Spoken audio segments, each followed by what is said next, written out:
ঠিক এই মুহূর্তে আমাদের সবার দৃষ্টি বাংলাদেশের আলোচিত জেলা গোপালগঞ্জে, যেখান থেকে আসছে ভয়াবহ ও উদ্বেগজনক খবর। গোপালগঞ্জ আজ রণক্ষেত্রে পরিণত হয়েছে।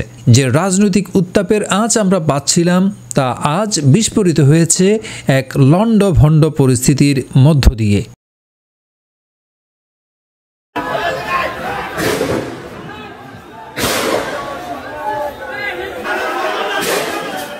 সালাম ও শুভেচ্ছা নেবেন প্রিয় দর্শক, আপনাদের সাথে আছি আমি তুহিন নিজাম। এই আলোচনায় তুলে ধরব গোপালগঞ্জের সকাল থেকে রাত পর্যন্ত ঘটে যাওয়া প্রতিটি ভয়াবহ মুহূর্তের সম্পূর্ণ চিত্র, যার সাথে যুক্ত হয়েছে আরও কিছু গুরুত্বপূর্ণ তথ্য, যা হয়তো পাল্টে দিতে পারে আগামী দিনের রাজনৈতিক সমীকরণ। আজ 16 জুলাই এবং এই দিনটিকে আমাদের রাজনৈতিক ইতিহাসে জুলাই শহীদ দিবস হিসেবে ঘোষণা করা হয়েছে। আপনারা জানেন, এই দিনে বিভিন্ন রাজনৈতিক দল শহীদদের স্মরণ করে কর্মসূচি পালন করছে। আর ঠিক এরকমই একটি দিনে যখন দেশের রাজনৈতিক অঙ্গন এমনিতেই কিছুটা উত্তপ্ত থাকে, তখনই গোপালগঞ্জে ঘটল ন্যাক্কারজনক ঘটনা। সকাল থেকেই গোপালগঞ্জের আকাশে ছিল বারুদের গন্ধ। জাতীয় নাগরিক পার্টি এনসিপি তাদের পূর্ব ঘোষিত মার্চ টু গোপালগঞ্জ কর্মসূচি নিয়ে শহরে প্রবেশ করতেই শুরু হয় সংঘর্ষের দামামা।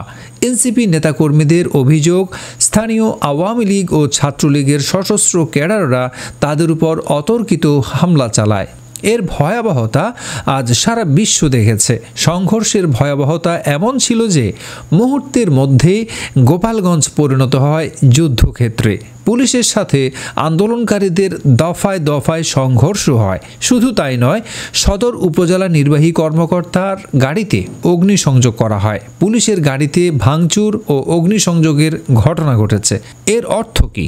এর অর্থ হলো পরিস্থিতি সম্পূর্ণ নিয়ন্ত্রণের বাইরে চলে গিয়েছিল, যার ফলে পুলিশ বাধ্য হয়েছে রাবার বুলেট এবং টিয়ার সেল নিক্ষেপ করতে। শহর জুড়ে ছড়িয়ে পড়ে আতঙ্ক। সাধারণ মানুষ দিক বিদিক জনশূন্য হয়ে ছোটাছুটি শুরু করে। দোকানপাট বন্ধ হয়ে যায়, রাস্তাঘাট জনশূন্য হয়ে পড়ে। এই ছিল গোপালগঞ্জের দুপুরের চিত্র। কিন্তু এখানেই শেষ নয়।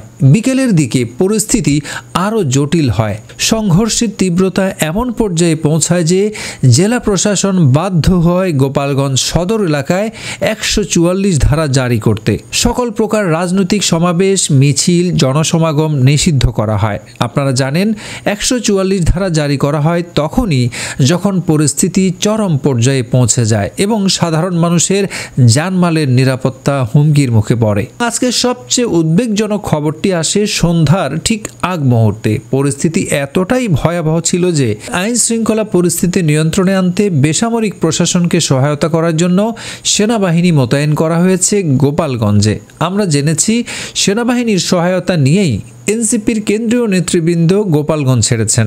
এটি কি প্রমাণ করে না যে স্থানীয় প্রশাসন পরিস্থিতি সম্পূর্ণভাবে নিয়ন্ত্রণে আনতে ব্যর্থ হয়েছিল?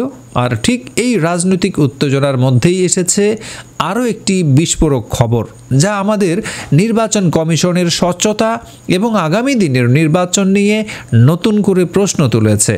আজ নির্বাচন কমিশনের ওয়েবসাইট থেকে আকস্মিকভাবে নৌকা প্রতীকটি অদৃশ্য হয়ে গেছে। আপনারা যারা নিয়মিত ইসির ওয়েবসাইট ভিজিট করেন তারা জানেন, রাজনৈতিক দলের প্রতীকের একটি তালিকা সেখানে থাকে। আর সেই তালিকা থেকে আওয়ামী লীগের দলীয় প্রতীক নৌকা গায়েব হয়ে যাওয়াটা কি নিছকই একটি প্রযুক্তিগত ত্রুটি, নাকি এর পেছনে রয়েছে গভীর কোনো ষড়যন্ত্র? এই ঘটনা গোপালগঞ্জের আজকের অস্থিরতার মধ্যে এক নতুন মাত্রা যোগ করেছে এবং জনমনে ব্যাপক উদ্বেগ সৃষ্টি করেছে। এদিকে গোপালগঞ্জে এই হামলার ঘটনায় এরই মধ্যে সারা দেশে তীব্র প্রতিক্রিয়া শুরু হয়েছে। বিএনপি মহাসচিব মির্জা ফখরুল ইসলাম আলমগীর এই ঘটনার তীব্র নিন্দা জানিয়েছেন এবং জড়িতদের দ্রুত গ্রেপ্তারের দাবি করেছেন। বাংলাদেশ জামায়াতে ইসলামী এবং ইসলামী আন্দোলন বাংলাদেশও এই ঘটনার নিন্দা করে বিবৃতি দিয়েছে। শুধু তাই নয়, জাতীয় যুবশক্তি সারা দেশে বাংলা ব্লকেড কর্মসূচি ঘোষণা করেছে আজকের এই ঘটনার প্রতিবাদে। এর অর্থ গোপালগঞ্জের আগুন হয়তো সারা দেশে ছড়িয়ে পড়তে পারে। আজকের গোপালগঞ্জের ঘটনা শুধু একটি রাজনৈতিক সংঘর্ষ নয়, এটি আমাদের দেশের আইন শৃঙ্খলার প্রতি এক বিরাট প্রশ্নচিহ্ন। এটি প্রমাণ করে রাজনৈতিক অসহিষ্ণুতা কোন পর্যায়ে পৌঁছতে পারে। শেখ মুজিবুর রহমানের জন্মভূমিতে এমন ন্যাক্কারজনক ঘটনা ঘটল তা অত্যন্ত লজ্জাজনক এবং উদ্বেগের। এর সাথে যখন জুলাই শহীদ দিবস এবং ইসির ওয়েবসাইট থেকে নৌকা প্রতীক অপসারণের মতো ঘটনা যুক্ত হয়, তখন পরিস্থিতি আরও জটিল এবং রহস্যময় হয়ে ওঠে। পরবর্তী আপডেট নিয়ে আবারও ফিরে আসব। ততক্ষণ ভালো থাকবেন। সাথে থাকার জন্য ধন্যবাদ।